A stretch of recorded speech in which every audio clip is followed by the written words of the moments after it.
osteoartritis, cuando nosotros hablamos de la anamnesis con el paciente, cuando le preguntamos los antecedentes, usualmente esta es la enfermedad que padecen estas personas, porque ustedes recordarán que las artritis como tal no se presentan en los adultos mayores. Esta es una enfermedad de gente de edad. Es producto de la degradación mecánica de las articulaciones. Entonces, como les mencionaba, es de alta prevalencia, especialmente en el anciano, y genera una importante discapacidad, que es la causa de más importante de discapacidad en los ancianos. La gran mayoría de los ancianos que presentan discapacidad o alguna alteración en su funcionalidad cotidiana lo hacen a causa de esto, ¿ya? La población de los países occidentales cada vez tiene más ancianos y por ende la prevalencia de esta enfermedad es cada vez mayor, ¿ya? Entonces nosotros vemos que esto se va volviendo cada vez una carga más importante para los sistemas de salud, sobre todo a nivel de primer nivel.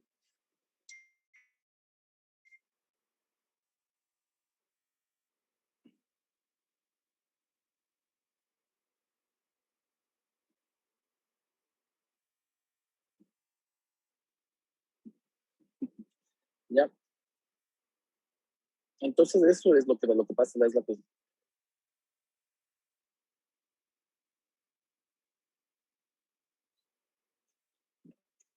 Entonces, ¿qué es la epidemiología de esta enfermedad?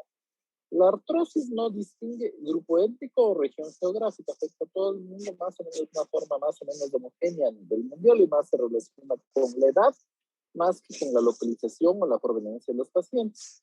En Estados Unidos se habla de que hay más de 20 millones de personas con osteoartritis y se describe que más del 90% de la población mayor de 40 años presenta criterios radiográficos de osteoartritis. Eso quiere decir que la enfermedad va avanzando desde los 40 años usualmente, ¿no? La prevalencia está aumentando claramente con el nivel de la edad. Usualmente, antes de los 40 años, nosotros, como mencionábamos, nos describíamos, pasados los 40 años, ahí sí hay. Y los varones tienden a tener la enfermedad de forma más precoz que las mujeres. Más frecuente y más grave en lo que es en mujeres en rodillas y manos, y en los hombres más frecuente en lo que es la patología de vertebrados, ¿no? La prevalencia radiológica desde 80% en la columna cervical en los sujetos mayores de 75 años y con frecuencia son asintomáticos, ¿ya? Por ejemplo, en España se ve que en mayores de 20 años la prevalencia para distintos tipos de artrosis, estoy hablando en jóvenes, está en 10.2 de artrosis de rodilla y 6.2 de artrosis de manos, o sea, la enfermedad inclusive aparece mucho más temprano. Y el pico de edad está en los 70 a 79 años, donde 37.7% tiene de artrosis de la rodilla y 23.9% refiere a algún grado de artrosis en sí. Entonces, índices muy importantes, índices bastante marcados de edad, ¿no? Aquí en esta tabla vamos a ver cómo la incidencia va aumentando de diferentes tipos de artrosis a nivel de los años. De los 0 a los 39 años la incidencia es bajísima, mientras que a medida que vamos subiendo la edad porque por 1000 habitantes incrementa significativamente hasta que tenemos una artrosis que ya cuando son más de 80 años es prácticamente más de 50 a más de 100 personas por 1000 habitantes.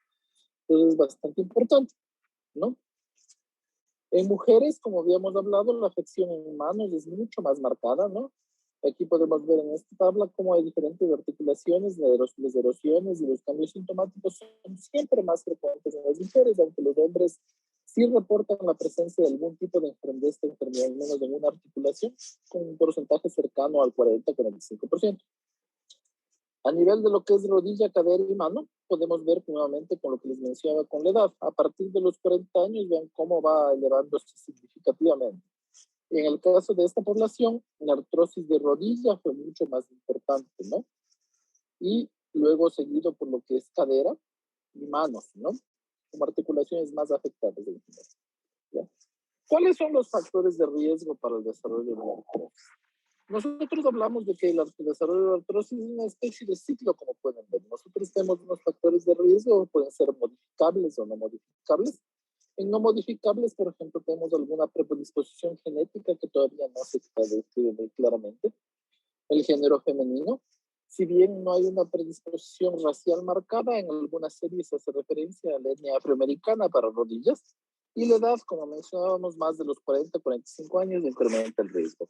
Y tenemos factores modificables que sí podemos manejar, por ejemplo, la obesidad para rodilla, traumatismo previo en cualquier articulación, Alteraciones de la alineación de la articular, articulaciones deformadas por genovaru, genovalgo en las rodillas, la artrosis congénita de caderas, que es prevenible, o sea, la artropatía del desarrollo de cadera de las mujeres. Estas pueden producir una mala alineación y esto va a generar a mayor desgaste y por lo tanto la frecuencia es más frecuente, ¿no? La actividad laboral, los agricultores, los trabajadores de la industria pesada que trabajan con martillos mecánicos, ellos tienen un mayor riesgo. Los deportistas de élite tienen un mayor riesgo de desarrollar artrosis que la población general. Cuando los cuádriceps tienen atrofia, una densidad mineral ósea elevada, pueden ver aquí que es causa de la artrosis, la presencia de la menopausia, el hábito de fumar, y lo que es una dieta escasa en vitamina C o vitamina D, que se ha visto que triplica el riesgo según algunas series. Estos factores intervienen y se pueden asociar a vulnerabilidades locales de la articulación, ¿no? Que conllevan a que el paciente desarrolle primero una susceptibilidad y después de esa susceptibilidad la enfermedad en predisposición. Entonces tenemos factores genéticos que de por sí que están puestos en esta balanza, que un desbalance entre los factores colagénicos versus los que degradan producen el catabolismo del colágeno, van a favorecer en una aparición de una enfermedad más precoz. Vamos a poder ver que las metaloproteasas, las gelatinasas, los agregatinasas son las sustancias que degradan el colágeno, las colagenasas, y estas se asocian a desórdenes inflamatorios sistémicos como diabetes, hipertensión, EPOC, enfermedades en las cuales se ha visto que los pacientes tienen más riesgo de artrosis, ¿no? La patogenia de la artrosis. Nosotros desconocemos la patogenia precisa en un 70 o 85% de los casos y nosotros hablamos de una osteoartritis primaria, ¿ya? Se ha visto, como mencionábamos, que hay entidades metabólicas o endocrinológicas que se asocian con la mayor frecuencia de artrosis, que son la enfermedad secundaria, ¿ya? En su fisiopatogenia, como mencionábamos, los factores de degradación del colágeno. Entonces, esta diapositiva de aquí es interesante porque nos va a mostrar de forma esquemática en el un lado la articulación sana. Pueden ver las características de las mesetas óseas, el grosor del cartílago, la superficie sinovial y el espacio sinovial. Entonces pueden ver ustedes francamente en el lado de la derecha de la diapositiva cómo el cartílago se encuentra destruido, hay fibrosis capsular, la cápsula de la sinovial está hipertrofiada, hay los cambios de remodelación y de regeneración y esclerosis a nivel de las mesetas, y nosotros tenemos que el hueso se va destruyendo y se va expandiendo y el espacio sinoval se va cerrando en sí. Que son hallazgos que son completamente comunes en todas las articulaciones que están afectadas con artrosis. Aquí nuevamente en esta diapositiva nosotros tenemos una cadera normal donde podemos ver la estructura de la copa de la cabeza femoral, los cartílagos, el fémur, el acetábulo, cómo están bien formados. Y en cambio en la cadera artrófica nosotros vemos que el tejido se desgasta, las superficies articulares están erosionadas y el espacio sinovial también se pierde. Y eso va a generar las lesiones y las manifestaciones clínicas del paciente que tiene artrosis, que son características, ¿ya? Mencionábamos que la clasificación de la artrosis puede ser en artrosis primaria, que es la más frecuente, y la artrosis secundaria. La artrosis primaria se clasifica en dos subgrupos.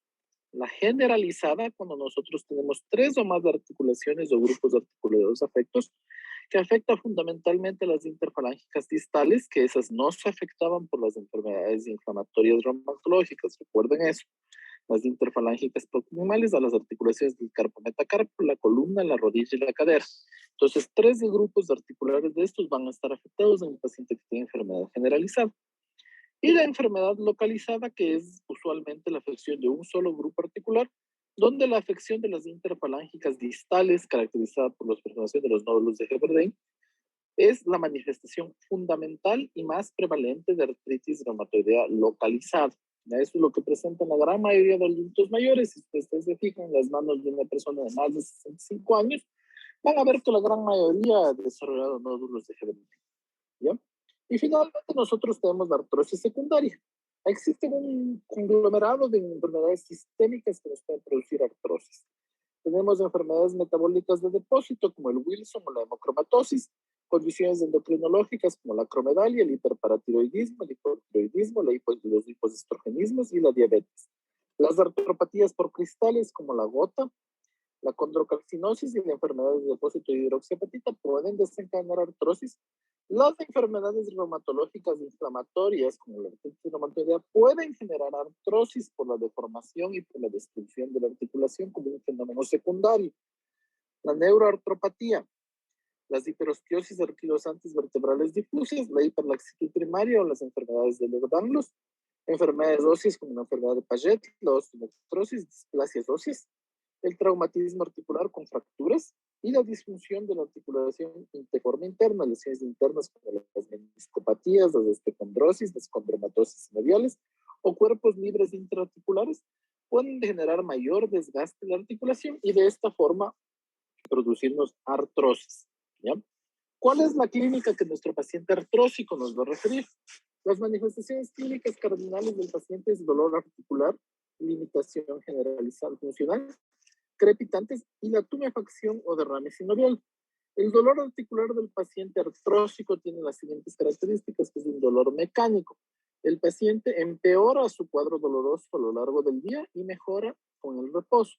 El paciente usualmente amanece sin limitación articular, sin dolor, y a medida que va comenzando, que va avanzando el trajín, el dolor del paciente se intensifica. Puede haber rigidez articular, pero esta rigidez articular es una rigidez que no se acompaña de cambios inflamatorios. ¿Bien? Nosotros hablamos de que las articulaciones en donde vamos a ver estos cambios, el paciente presenta dolor en rodillas, en las manos, en las interfalángicas proximales y distales de forma característica y la articulación trapecio y metacarpiana es comúnmente afecta. Caderas, las articulaciones de la columna y la primera meta tarsofalángica del pie. ¿Ya? Vamos a ver que hay una articulación que no la estamos mencionando aquí, que son las articulaciones del tobillo. ¿Ya? Nosotros, al igual que como habíamos hablado, no tenemos articulaciones interfalángicas distales que estén afectadas por las artropatías inflamatorias. Nosotros no tenemos artrosis del tobillo, ¿ya? Entonces, las manifestaciones del tobillo usualmente no se deben a artrosis. No debemos confundir las dos enfermedades por esta manifestación, ¿ya? La expresión clínica del paciente es muy variable. Depende de la articulación afectada y el curso evolutivo en el que el paciente se encuentra. Usualmente los pacientes tienen curso degenerativo progresivo lento por años, ¿ya? Y presentan exacerbaciones dolorosas intermitentes, usualmente motivadas a una sobreutilización de la articulación, ¿ya? Y en el paciente tardío, cuando ya usualmente los síntomas son más inveterados, sobre todo en cadera y en rodillas, el paciente se queja de dificultades para descansar y dolor nocturno, que usualmente son algunas de las indicaciones para producir tratamiento quirúrgico de estas articulaciones, ¿no? Entonces, al examen físico nosotros vamos a ver que usualmente lo que nosotros encontramos es como un engrosamiento difuso de las porciones periféricas de las articulaciones, ¿ya? Cuando nosotros hacemos la examinación del paciente vamos a ver una disminución de rango o la amplitud articular. Cuando nosotros movilizamos pasivamente vamos a palpar los crépitos articulares, ya sean estos audibles o palpables, que son bastante indicativos de la artrosis, ¿ya? Esto tenemos que distinguir de lo que son los chasquidos articulares que había en las enfermedades inflamatorias, en el dedo en un gatillo, porque el dedo se inmoviliza y luego con un movimiento brusco luego vuelve a bajar a su posición, ¿ya? El crépito articular es una articulación que es completamente libre, pero que rechina palpablemente o audiblemente por la inflamación y la degeneración de su artículo, de su cartílago, ¿ya? Las articulaciones presentan alteraciones de su alineación que pueden ser variantes, pero en sí la deformidad no es tan marcada como en la artritis reumatoidea. Ustedes recordarán las subluxaciones, la desviación cubital, el dedo de Boutonniere que da la artritis reumatoidea. En la artrosis podemos tener algún grado de luxación y de desviación, pero no es mayor en general, y por lo general afecta solo la porción distal de las extremidades, como pueden ver en la diapositiva, ¿ya? Aquí tenemos algunos casos de artrosis en unos pacientes. Tenemos artrosis de la rodilla derecha de esta señora. Como pueden ver, está engrosada, está deformada y posiblemente fue producto del geno varu que tiene este bilateral, que tiene este geno valgo bilateral que tiene esta señora, ¿no es cierto? Adicionalmente, vemos en las manos de la derecha cómo presentan los nódulos de Heberdain y los nódulos de Bouchard en las interfalángicas proximales. Vean que en el dedo índice de la mano derecha de la paciente hay un grado de subluxación y de desviación. pero ustedes pueden ver que no se presentan las características de lesión del cartílago, ni la desviación cubital de la paciente para formar un dedo de cisne. Es simplemente solo esa falange que se encuentra desalineada y el resto de dedos se mantienen en una relativa alineación normal, ¿no? Entonces, posiblemente este dedo sea un poquito doloroso, merece algo de discapacidad a la movilización, pero por lo general no produce mayor alteración, ¿ya? Nosotros hablamos de que hay articulaciones que sí van a presentar complicaciones. Las articulaciones que se complican más fundamentalmente son las articulaciones de la cadera, la rodilla y la columna cervical y lumbar. En rodilla podemos encontrar cuerpos libres intraarticulares producto de la degeneración. Podemos tener una meniscopatía degenerativa que va a ocasionar un bloqueo de la articulación con crisis duraderas agudas. La articulación se queda trabada como una bisagra que pierde aceite y para poderla movilizar, el paciente tiene que producir un movimiento brusco o algunas veces externo, que es muy doloroso para el paciente. E igual nosotros podemos desarrollar estos por el engrosamiento de las sinoviales, los quistes popliteos de Baca, que estos nos van a asemejar las hemorragias sinoviales que habíamos hablado en los pacientes con artritis reumatoidea por el quiste accidente. A nivel de lo que es la columna cervical y lumbar, nosotros hablamos de artrosis unciforme, que es la que ocasiona compresión de las raíces, de los raíces articulares, y nosotros también podemos tener artrosis interapofisiaria, que va en cambio puede ocasionar estenosis del canal raquídeo con las manifestaciones propias de las compresiones lumbar o cervical que van a desencadenar. Entonces, si bien la artrosis es un proceso degenerativo en ciertas cosas un poco más benigno que las enfermedades inflamatorias, a medida que va pasando la edad se va tornando una enfermedad discapacitante, ¿ya? El diagnóstico de la artrosis es exclusivamente clínico, ¿ya? Está basada en una buena anamnesis, una exploración física y en algunos casos se hace un complemento radiológico, ¿ya?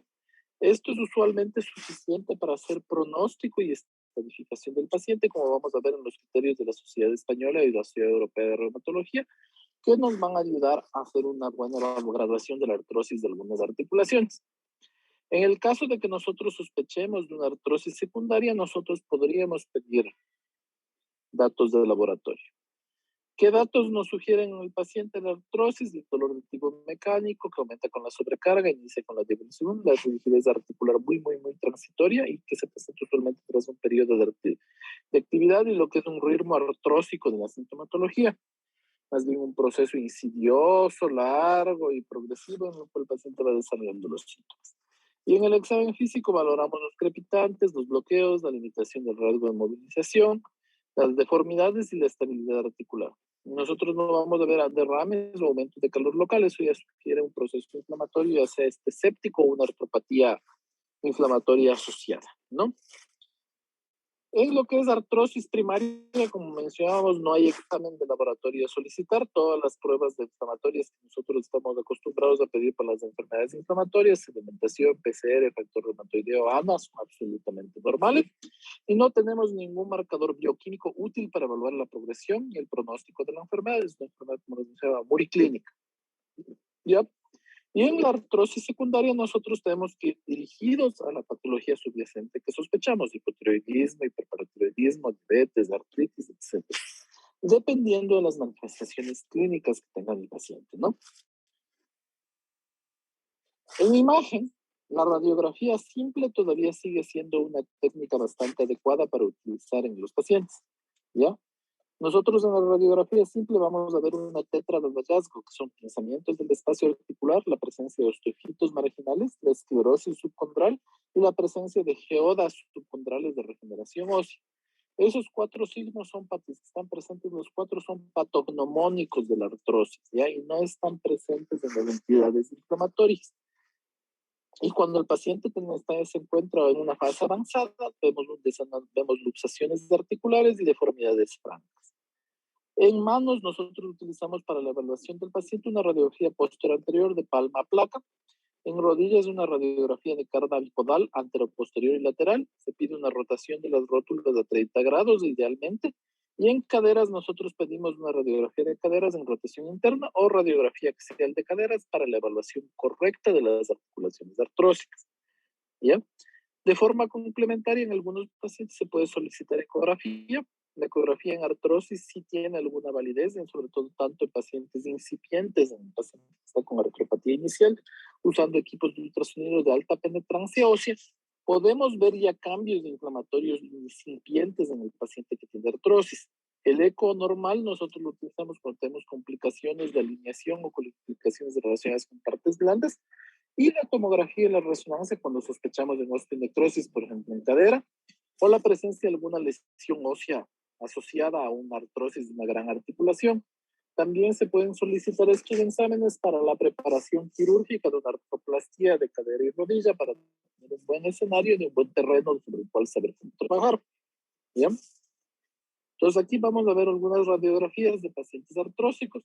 Entonces pueden ver en esta mano como el dedo índice, el dedo anular y el dedo medio se encuentran afectados tanto en interfalángicas proximales como distales. Pueden ver el estrechamiento de los espacios sinoviales, el engrosamiento y la distorsión de la alineación articular, que son completamente evidentes en estos dedos, ¿no? En estas manitos también igual de todo el mismo modo, podemos ver en los dedos anulares como hay una gran erosión en las interfalángicas proximales, también las interfalángicas distales de los dedos medios están afectados, y también articulaciones del pulgar. Comparen el pulgar derecho con el pulgar izquierdo, ¿no? El pulgar de la mano derecha está bastante normal. El pulgar de la mano izquierda, como pueden ver, está completamente erosionado y su circulación está completamente limitada, ¿ya? Aquí vemos una manito con una subluxación también, ¿no? Aquí podemos ver donde señalan las flechas la presencia de las geodas y el engrosamiento sinovial y un osteofito marginal en el dedo índice. Si se fijan en el dedo índice hay una flechita que le señala una punta. Ese es el osteofito marginal, ¿ya?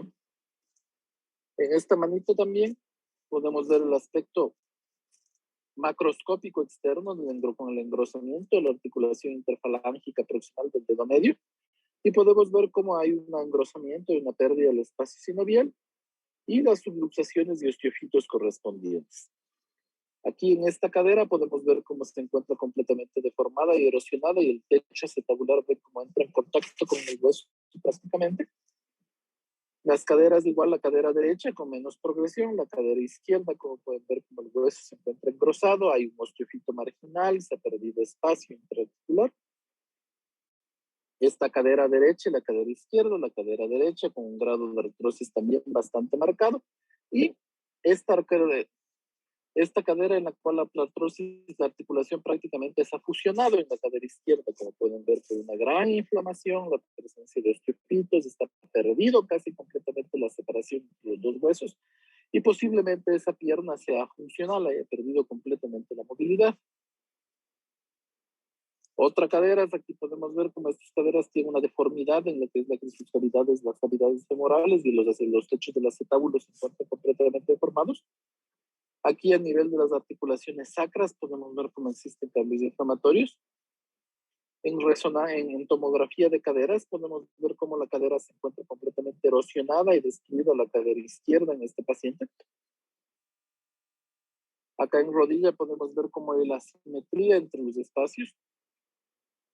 Esta placa también en posiciones funcionales van como completamente erosionado y destruido y completamente cerrado el espacio sinovial perdido.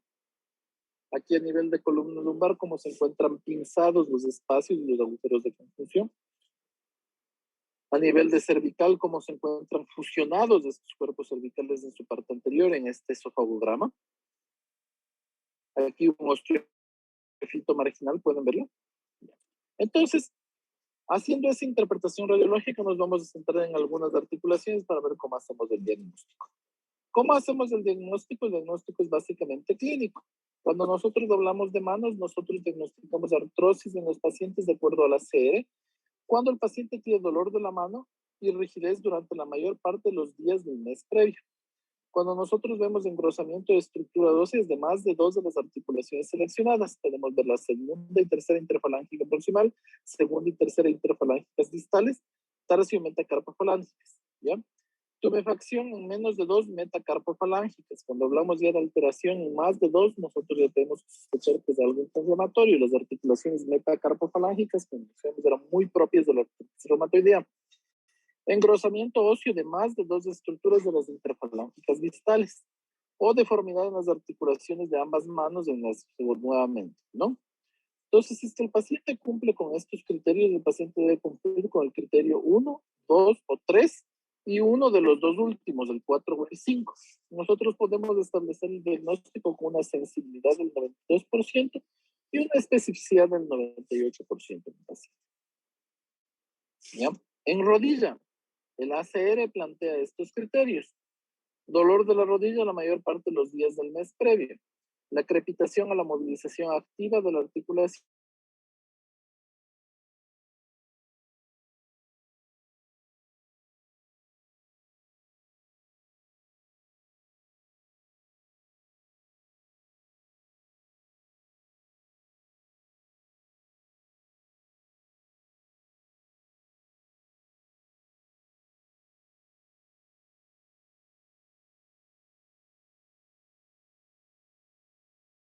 Los siguientes criterios, estos son clínicos, de ahí tenemos otros son más radiológicos. Hablamos de que hay un dolor previo en la rodilla en la mayor parte de los días del mes previo, con la presencia de crepitación en la movilización activa, rigidez matinal de menos de 30 minutos, edad más de 38 o engrosamiento de las estructuras óseas en la articulación. Si es que nosotros ponemos el 1 con las combinaciones 2, 3, 4, 2, 5 o 4, 5, nosotros tenemos una bastante buena sensibilidad y especificidad.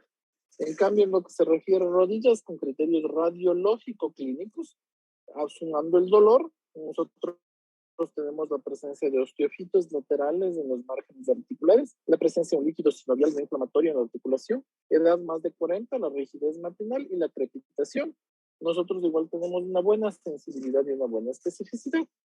Y en lo que se refiere a cadera, nosotros tenemos que un dolor de la cadera, además, que se presenta durante la mayor parte de los días, durante el mes previo, con una sedimentación normal, la radiografía con osteofitos y una radiografía con estrechamiento del espacio articular nos da sumando el criterio 1 con el 2 y el 2, 3 y 4. Nosotros tenemos una buena sensibilidad y una buena especificidad. Entonces, les mencionaba que estos son criterios clínicos, ¿ya? La enfermedad es una enfermedad de diagnóstico clínico relativamente fácil, ¿ya? Entonces, nosotros tenemos que manejar esto en primer nivel bastante bien, ¿no? Ya. Los diagnósticos diferenciales, revisen esta tabla, podemos ver aquí que existen algunas entidades, por ejemplo, en manos, la hepatitis reumatoidea, la psoriasis y la gota. ¿Cómo les distinguimos? Nosotros vemos que la afección de las interfalángicas proximales es prácticamente casi exclusiva de la artrosis. Las interfalángicas de las interfalángicas distales, perdón, es exclusiva prácticamente de la artrosis, ¿ya? En la psoriasis puede haber, pero es menor. Y en la gota también, pero tiene que estar acompañada de la presencia de los tofos. Los reactantes de fase aguda en la artritis son normales, en la artrosis son normales, en la artritis reumatoidea y en la psoriasis están elevados. La radiografía, lo que presentamos en la radiografía de la artrosis, es una radiografía que tiene la presencia de lo que son los osteofitos marginales o las geodas. Las geodas son estos engrosamientos hiperradiopacos que se ven a nivel de las articulaciones. Y lo que es en la artritis reumatoidea, en cambio, vamos a ver las erosiones óseas, que son estos comidos radiolúcidos en la superficie articular, que es diferente, y eso es característico de las articulaciones inflamatorias, ¿ya? En rodilla, nosotros hablamos de un dolor mecánico que aumenta al inicio de la deambulación con crepitación. En lo que es la condrocalcinosis, más bien el dolor es de tipo inflamatorio, en reposo mejora, en reposo empeora y alivia con la actividad, presenta crisis y usualmente afecta a otras articulaciones. En lesión de menisco, el dolor se presenta clásicamente al subir y bajar gradas. Y el paciente también cuando hace estas maniobras presenta una sensación de bloqueo, como la articulación se queda atorada con las maniobras. En la necrosis vascular nosotros tenemos dolor de característica nocturna, ¿no? Nosotros podemos evaluar histológicamente la gravedad de la artritis. Nosotros tenemos que en la evaluación histológica el score que se utiliza es el score de Mankey, ¿ya?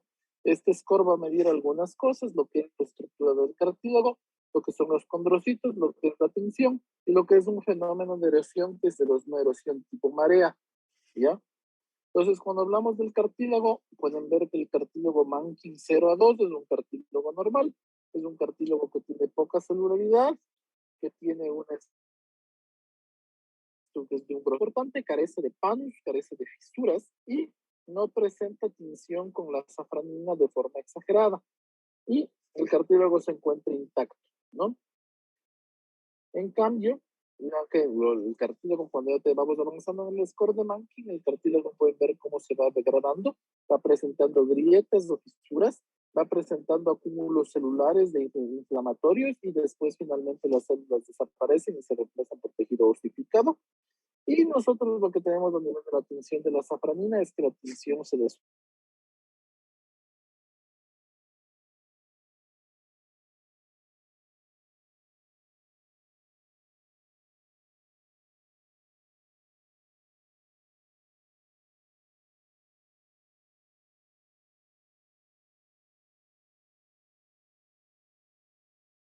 el Mankin 02, que es el normal, se encuentra el paciente con un grado, el cartílago es grueso, es vital, no tiene muchas células inflamatorias, el hueso y las estructuras vasculares se encuentran claramente definidas y tiene una tinción y una estructuración normal. Entonces, a medida que vamos avanzando en el Mankin, ustedes pueden ver cómo el cartílago pierde grosor y se comienza a llenar de fisuras, ¿ya? Lo que es la presencia de los condrocitos, inicialmente los condrocitos se vuelven hipercelulares y luego perdemos los condrocitos y solo nos quedamos con tejido osificado, ¿ya? La tinción de safranina se va perdiendo, las células van perdiendo su claridad y su definición, y aparece esta erosión en marea que pueden ver que está en el Mankin 4. Pueden ver cómo el hueso penetra hacia el área donde debería estar la vasculatura del tejido óseo, como la marea cuando entra en el mar, cuando las olas entran en el mar, le está manchando y le está destruyendo, ¿ya? Entonces, en lo que es la Liga Europea del Reumatismo, recomienda primero que el tratamiento sea inicie con una educación sanitaria del paciente. Nosotros damos consejería general acerca de la enfermedad y de los estilos de vida saludables. Evitar la realización de microtraumatismos con actividades repetitivas en las manos. Ejercicios de repeticiones sencillas y ligeras para fortalecer la musculatura alrededor de la localización. El manejo del dolor, que vamos a hablar un poquito más adelante. Lo que puede ser en algunos pacientes que tienen ciertos tipos de artrosis, pueden requerir una inmovilización o inclusive fijación quirúrgica, y terapia ocupacional con acondicionamiento y instrumentalización adecuada en los pacientes con cuadros más severos. ¿Ya? El objetivo final del tratamiento es preservar la funcionalidad, eliminar el dolor y frenar en lo posible la progresión de la enfermedad a largo plazo. ¿Ya? Se recomienda que cuando nosotros hagamos este tratamiento combinemos lo que es medidas farmacológicas y no farmacológicas, adaptar el tratamiento de forma individualizada a factores de riesgo, intensidad de dolor, localización y deseos y expectativas del paciente. El tratamiento no farmacológico debe incluir algunas medidas que son medio objetivas, como la educación, el ejercicio, el uso de descarga de la articulación con bastones o plantillas, y bajar de peso si es que el paciente tiene un índice de masa corporal. El paracetamol y los analgésicos y los AINES vamos a revisarlos un poquito más, y también las medicaciones que ocasionan la regeneración de colágeno, esas son un poco controversiales. Y en lo que se refiere en prótesis, sobre todo rodilla y cadera, que son las más importantes, cuando el paciente tiene una discapacidad marcada y dolor refractario del tratamiento, ¿ya? Ahora sí nos vamos a enfocar aquí en el tratamiento farmacológico. En el tratamiento farmacológico, el tratamiento de elección para la artrosis, el manejo del síntoma, es el paracetamol, ¿ya? El paracetamol se utiliza en dosis de 1 gramo cada 8 horas. Algunos pueden inclusive recomendar la dosis tope de 4 gramos, pero eso ya es muy cercano a la dosis tóxica del paracetamol, así que es mejor evitar. ¿Qué comentarios acerca del paracetamol? Que el paracetamol prolonga la sensibilidad de la warfarina, entonces si el paciente usa anticoagulante, tener en cuenta esto y asegurarse que el paciente no se encuentre recibiendo preparaciones de venta libre que contengan paracetamol con el fin de evitar la toxicidad por el mismo, ¿ya? Esto en cuanto al paracetamol. Si es que el paciente presenta exacerbaciones dolorosas, nosotros inicialmente deberíamos utilizar AINES. ¿Cuáles son algunos AINES que podríamos utilizar que son adecuados? El naproxeno, el ibuprofeno, el celecoxib, el diclofenaco, el ketorolaco, podríamos utilizarlos eventualmente. Las posologías del naproxeno en una posología de 375 a 500 miligramos cada 12 horas. Los salicilatos nosotros podríamos darlos de 1500 miligramos cada 12 horas o repartir esa dosis día en 3 tomas. Lo que es el ibuprofeno en dosis antiinflamatoria de 600 a 800 miligramos 3-4 veces al día. Y el celecoxib en 100 a 200 miligramos una vez al día, ¿ya? Los AINES, recuerden que la administración crónica de AINES está asociado con aumento del riesgo cardiovascular en el paciente y por lo tanto los pacientes no deben utilizar AINES por periodos prolongados, sobre todo los inhibidores de la COX-2, ¿ya? Los AINES presentan también un aumento de la incidencia de enfermedad gastrointestinal y sangrado digestivo, ¿ya? Si es que el paciente tiene alguna molestias gastrointestinales recurrentes, podemos asociar a la INE a inhibidor de bomba de protones o misoprostol si es que el paciente lo tolera, ¿ya? Si es que nosotros ingerimos aspirina con AINES, lo único que hacemos es verificar los efectos adversos y sobre todo el riesgo de desarrollar enfermedad renal. Por lo tanto, estas combinaciones se encuentran absolutamente contraindicadas, ¿ya? Los AINES también pueden utilizarse tópicos como el gel de diclofenaco al 1% que nosotros podemos aplicar cada 6 horas en una dosis correspondiente a 4 gramos. ¿Ya? Frotamos a nivel de la articulación, los efectos adversos son casos a nivel general, aunque no se descarta la toxicidad gastrointestinal y renal con el diclofenaco por vía cutánea y es frecuente la irritación por el producto, ¿no? En lo que se refiere a los opiáceos, nosotros podemos utilizar los opiáceos para el manejo de exacerbaciones dolorosas agudas del paciente, ¿ya? La dosificación de los opiáceos es diversos. Nosotros recordaremos que el opiáceo que nosotros tenemos más comúnmente es el tramadol. El tramadol nosotros vamos a dosis de 50 a 100 miligramos cada 6 horas y es un buen analgésico para este tipo de pacientes. Usualmente nosotros no deberíamos utilizar opiáceos de mayor potencia en este cuadro, ya que es un cuadro crónico y los opiáceos se encuentran contraindicados para el manejo del dolor crónico. Y recordar los efectos clásicos de los opiáceos: sedación, náusea, vómito, sequedad bucal, estreñimiento, retención de orina y a veces prurito. Y evitar la depresión respiratoria por la sobredosificación, ¿ya? La capsaicina se puede utilizar como un adjuvante tópico del manejo del dolor en el paciente en crema del 0.075 al 0.5% aplicada 3 a 4 veces al día alrededor de la articulación. Recordar que la capsaicina es un tratamiento que se utiliza solo en superficies cutáneas íntegras, ya que es un irritante para las mucosas. Y finalmente, como última alternativa, nosotros podemos realizar las infiltraciones intraarticulares. Podemos utilizar tanto corticoides intraarticulares como la metilprednisolona de depósito, que es el acetato de metilprednisolona, muy diferente del succinato de metilprednisolona que utilizamos para las reumatológicas. Las inyecciones nosotros las hacemos de depósito, 3 a 5 semanas de inyección. Nosotros tenemos que considerar esto, que las inyecciones se utilizan solo en los pacientes que presentan dolores refractarios del tratamiento convencional, que se asocian a dolor leve y a moderado del sitio de la inyección, y su eficacia a largo plazo es muy controvertida. Quizás solo produce alivio sintomático en ese momento y después de la inyección ya no va a ayudar, ¿ya? Ustedes habrán oído que hay unas sustancias que se denominan los condroprotectores y los condroregeneradores, ¿ya? Estas sustancias son sustancias que son de venta no médica, son suplementos nutricionales que se asume tienen efectos sobre la regeneración del colágeno y la reproducción de cartílago sinovial.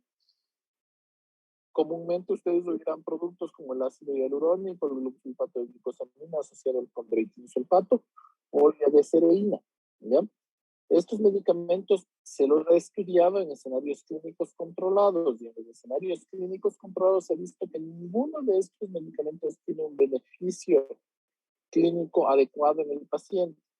Es más, sustancias como el ácido hialurónico, la diacerina, están asociadas a efectos gastrointestinales graves, ¿ya? Y por lo tanto no debemos recomendar al paciente la utilización de estas sustancias, ¿ya? Estas sustancias no son un tratamiento de la artrosis. Cuando el paciente acude a nuestra consulta con artrosis, lo que nosotros es una muy buena educación, dar las medidas analgésicas antiinflamatorias con los medicamentos que la evidencia ha validado que son útiles para esto y remitir al paciente para rehabilitación. Si es que el paciente tiene un dolor incapacitante e incoercible en las articulaciones que son susceptibles de artroplastía, el paciente debe ser remitido a un especialista para la planificación y la realización de una prótesis, ¿no? Las prótesis se utilizan como manejo del dolor, como alivio de la discapacidad y como recuperación de la funcionalidad de algunos pacientes. En algunos pacientes la colocación de la prótesis no va a aliviar la funcionalidad del paciente. Sin embargo, va a ayudar el manejo del dolor del paciente, la colocación de la prótesis. Y la evaluación y los criterios de administración de la prótesis de cadera y rodilla son dominio de los especialistas de traumatología, y ellos harán evaluación del paciente y verán si es que el riesgo-beneficio de la prótesis es adecuado para ese manejo sintomático, ¿no? En prevención de la artrosis, ¿qué podemos hacer? Nosotros tenemos que tratar de eliminar en lo posible los factores de riesgo modificables. El más fácil en realidad de eliminar es el exceso de peso, ¿ya? El exceso de peso se asocia a muchos de los problemas de la articulación de rodillas, sobre todo, ¿no? Y para ello debemos nosotros tratar de que los pacientes adultos jóvenes pierdan peso entre los 30 y pico y 40 y pico de años para evitar el desarrollo de las rodillas. También tomar medidas de prevención en actividad de riesgo laboral, sobre todo en los pacientes que realizan movimientos repetitivos y constantes como una articulación, dándoles elementos de protección, plantillas, férulas o dando descansos más prolongados. En los pacientes que realizan trabajos con teclados y manos, la articulación de las manos es la que más se afecta.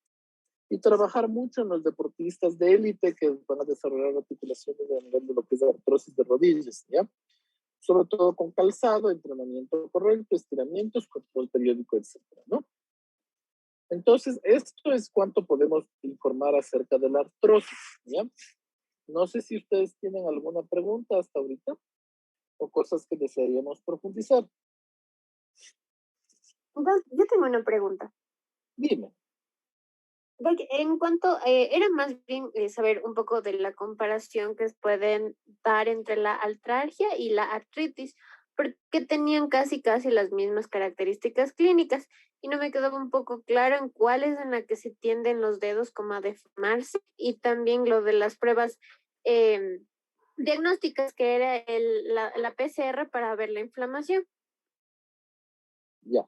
Sí, o sea, es que eso es en artritis, ¿verdad? La artrosis es una enfermedad no inflamatoria, ¿ya?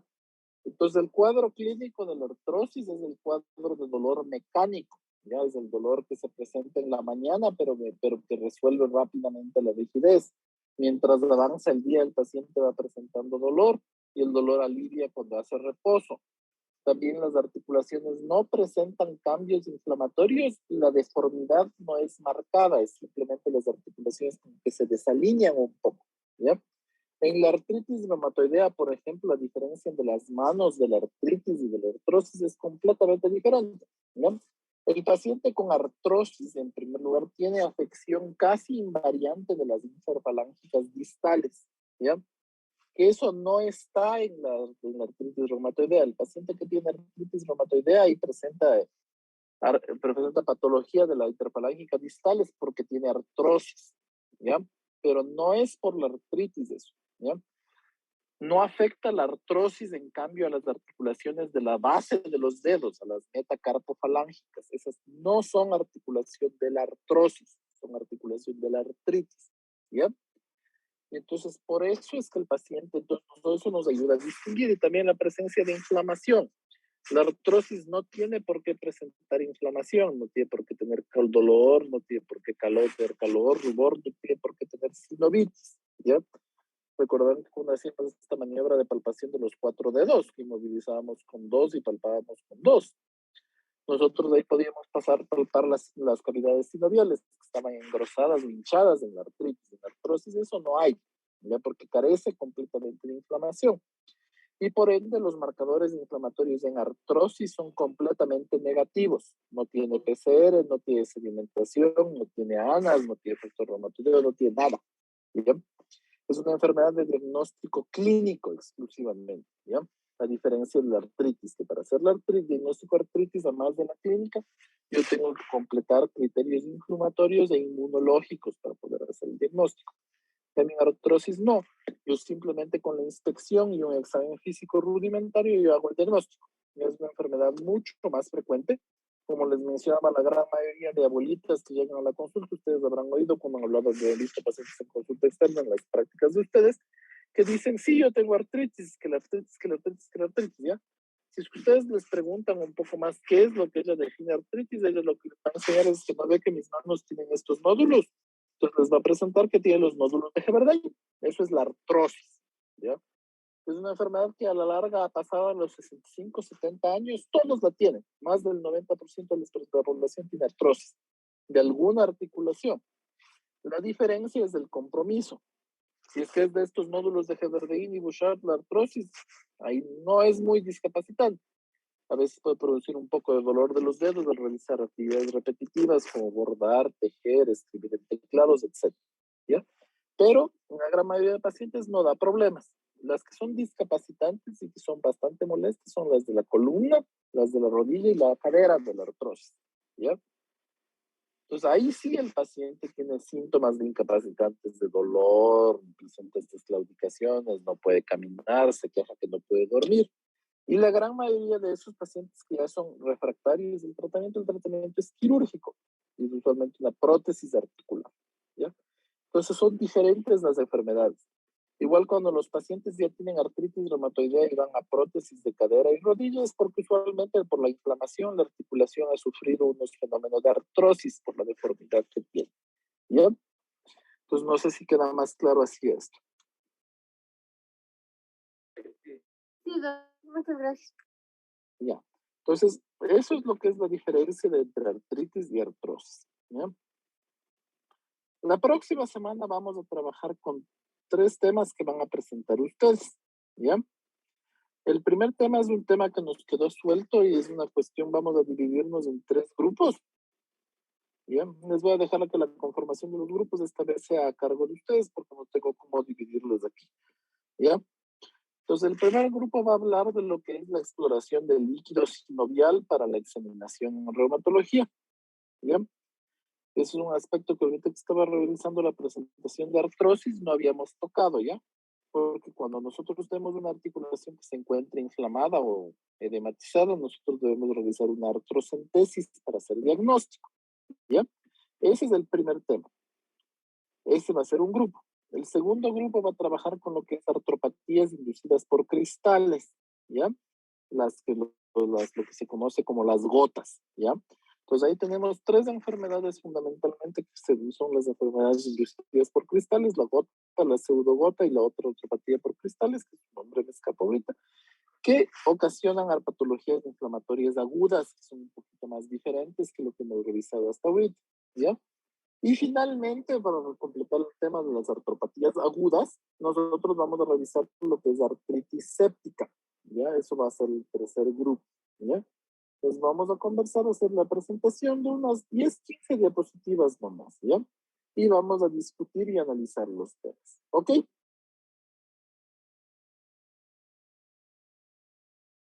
Entonces estos 3 temas quedaríamos para revisar para la próxima clase. Y con eso ya para las otras 2 siguientes sesiones nos faltaría, me parece que es el tema de psoriasis en las artropatías seronegativas, que ese es un solo tema, y el tema de vasculitis, que sería el otro tema que revisaríamos en una aproximación inicial. Y con eso completaríamos el temario, me parece.